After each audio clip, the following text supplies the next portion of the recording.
Welcome to another deep dive. Today, we're exploring an introduction to the Urantia book, a fascinating text that reimagines the universe, creation, and our spiritual journey. We'll be talking about cosmic beings, life beyond Earth, and how figures like Jesus fit into a much larger cosmic picture.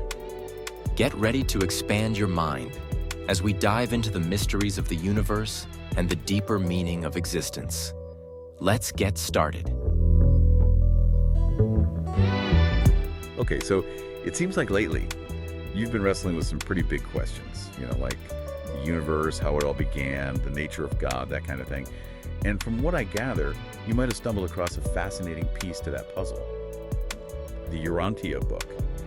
Now, I'll be honest, I've heard it can be a bit of a wild ride, but hey, that's what we're here for, right?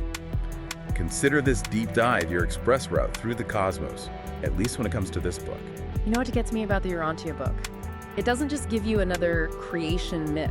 It blows the whole idea of just one universe wide open. It lays out this incredibly detailed picture of a vast cosmos interconnected with multiple universes, beings we can barely imagine. It's pretty mind-boggling stuff. It really is, and I have to say, I'm a sucker for a good creation story. I think it's something deeply human, wanting to know where we come from, how it all started. Don't you think? Absolutely. And this book, it takes that classic let there be light moment to a whole other level. It does. For instance, take the idea of creator sons. The Urantia book says they're these incredibly powerful beings, the ones who actually bring entire universes into being. And get this, Jesus we know, he's considered one of these creator sons. Oh. He's not just, a king on earth, but the architect of our entire local universe, which is called Nebadon, by the way. Okay, see, that's a plot twist I wasn't expecting. Remember how Jesus said, "My kingdom is not of this world"? Right. Well, this could explain a thing or two. Yeah, it kind of puts things in a new light, doesn't it? Yeah. It's amazing how this book takes a figure like Jesus, someone we think we know, and places him within this vast cosmic order. Yeah. Suddenly, it's not just about our place on this one planet. We're part of something much, much bigger. Exactly. And on that note about interconnectedness, the Urantia book talks about something called the zero-point energy field. Okay. It's like this cosmic energy field where everything that's ever happened is recorded. So like a cosmic record player. Kinda, and it's actually very similar to the idea of the Akashic records in Hindu tradition. Oh, right. Have you ever heard about those near-death experiences people talk about where their lives flash before their eyes? Sure, yeah. What if they're tapping into the zero-point energy field? Oh, wow. Okay, you just gave me goosebumps with that one. The Akashic records, near-death experiences this cosmic energy field where everything is recorded. I enjoy a good sci-fi movie as much as the next person, but this makes even the wildest ones feel kind of tame. I know, right? And we're just scratching the surface here. Oh yeah, this is just the tip of the iceberg. The Urantia book goes even deeper, delving into the origins of life on Earth and beyond. And believe me, it gets really interesting. Okay, well, don't leave me hanging. What does this book have to say about how life began? Was it just a random cosmic accident? Or is there a bigger plan at play? Well, according to the Urantia book, life isn't some random chance event. It's actually meticulously planned and carried out by beings called life carriers. Life carriers. Yeah, think of them like cosmic gardeners traveling the universe, planting the seeds of life on different planets. Okay, I like that. Cosmic gardeners. They showed up on Earth, get this, around 600 million years ago. Wow. With a very specific blueprint for life as we know it. Okay, so if these life carriers didn't actually create life on Earth, who did? That's where the universe mother spirit comes in. Right, the universe mother spirit. Yeah, she's described as the feminine aspect of God, the source of all life in our local universe. So she's the ultimate life giver. You could say that.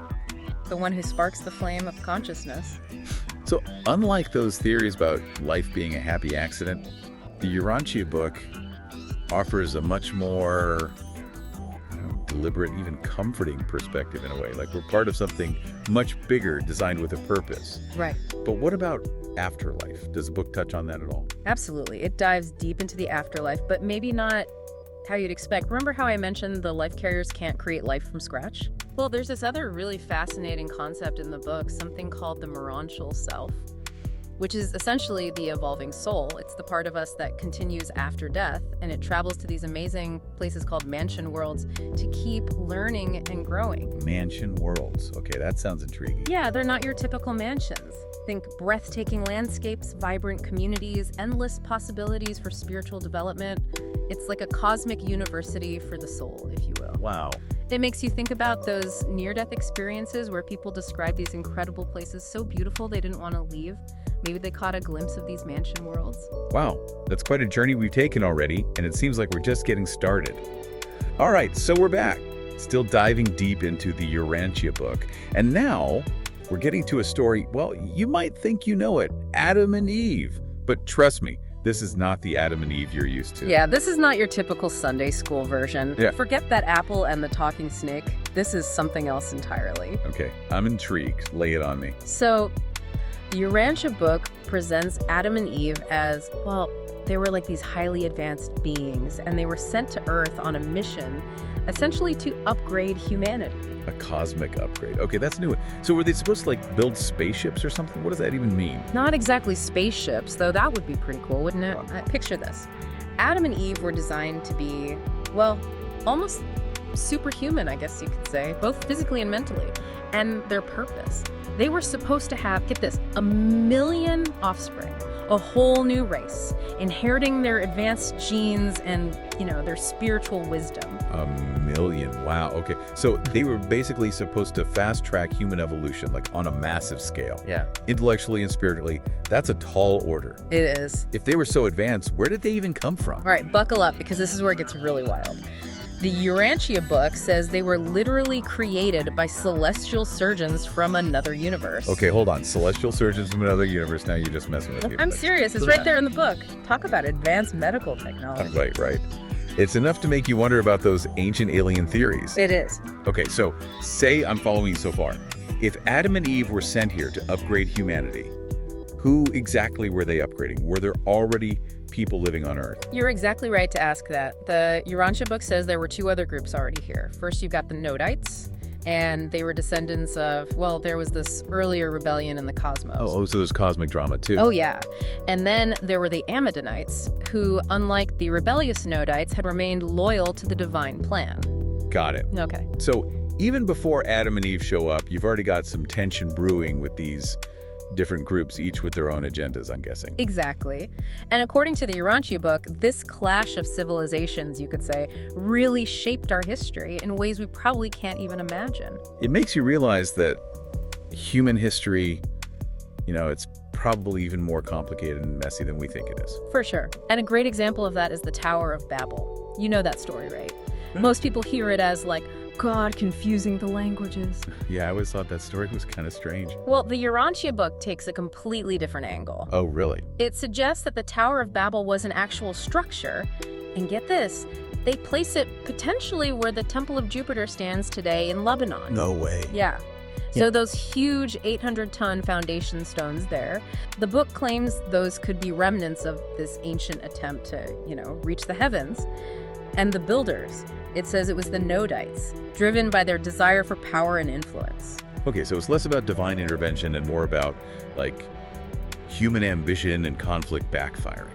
It's amazing how this book takes these familiar stories and makes you see them in a whole new light. It is. The Urantia book encourages us to really question what we think we know about the past and be open to different explanations. It's like putting together a puzzle, trying to piece together the full picture of human history and our spirituality. Speaking of piecing things together, you mentioned before about Adam and Eve guiding humanity toward a more spiritual existence. Yeah. Does the Urantia book go into detail about that? What does that actually mean? It does. It emphasizes the significance of the Melchizedek lineage.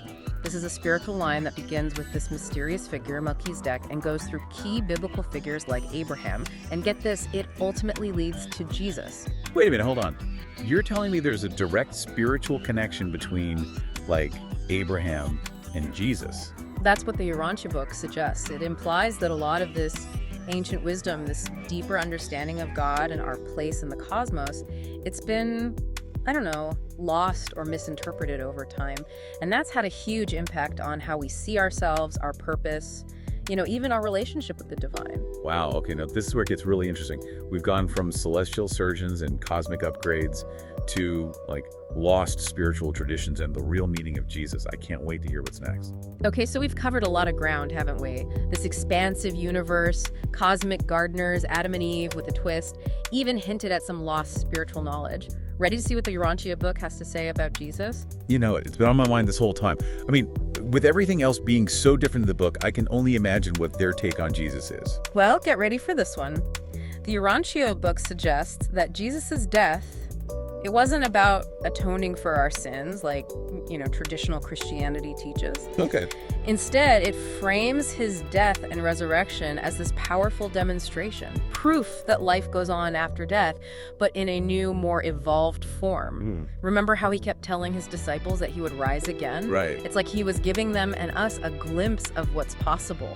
That is a very different way of looking at it. So instead of an ending, it's really like this incredible beginning, like you said, a glimpse of what's possible. Exactly. And that new chapter, according to the Urantia book, it involves something pretty amazing. Yeah. The fusion of our soul with the thought adjuster. Hold on, the thought adjuster. We haven't talked about that yet. Yeah. What is that exactly? Think of it as like a spark of God, a divine fragment that lives within each of us. It's our direct connection to the divine, and it's been with us since the moment we were born. Okay. And the Urantia book suggests that ultimately the goal is for our soul, that evolving essence of who we are, to merge with this thought adjuster. They call it the fused state, a state of complete unity with the divine. So we have this incredible potential within us, this possibility of experiencing complete oneness with God. And it's not something we have to wait for after death. It's something we can actually strive for right now. That's exactly it. In fact, the Urantia book even talks about someone who achieved this fused state while they were still alive. You might remember him from the Bible, the one who walked with God. Oh, right, yeah. It's like those stories, those myths, they're hinting at a deeper truth. It is like connecting the dots. Yeah, exactly. It makes you think of those chariots of fire moments, those times when we feel like we're transcending our limits, tapping into something bigger. Exactly. And I think that's at the heart of what the Urantia book is getting at. We're capable of so much more than we realize. We have this incredible potential for spiritual growth, both in this life and the next. It's a powerful message, and honestly, a hopeful one. It makes you wonder, what would the world be like if more people embraced this idea of a fused state, if we all tapped into that divine spark within? It's something to think about, isn't it? And that's what the Urantia book encourages, this exploration. It reminds us that we're not just, physical beings wandering around on a planet. We're spiritual beings on this incredible journey of self-discovery and connection with the divine. And this conversation, it's just the beginning. We've only just skimmed the surface of the Urantia book, but even in this short time, it's challenged our assumptions, opened our minds to new possibilities, and, maybe even sparked a little bit of that divine curiosity within us. And isn't that what a good deep dive should do? Offer a glimpse into a new world, and then encourage you to explore it further on your own. Who knows what you might find? Exactly. So if this deep dive into the Urantia book has piqued your interest, I encourage you to check it out. Keep exploring. Who knows, you might just find your own piece of the cosmic puzzle. Until next time.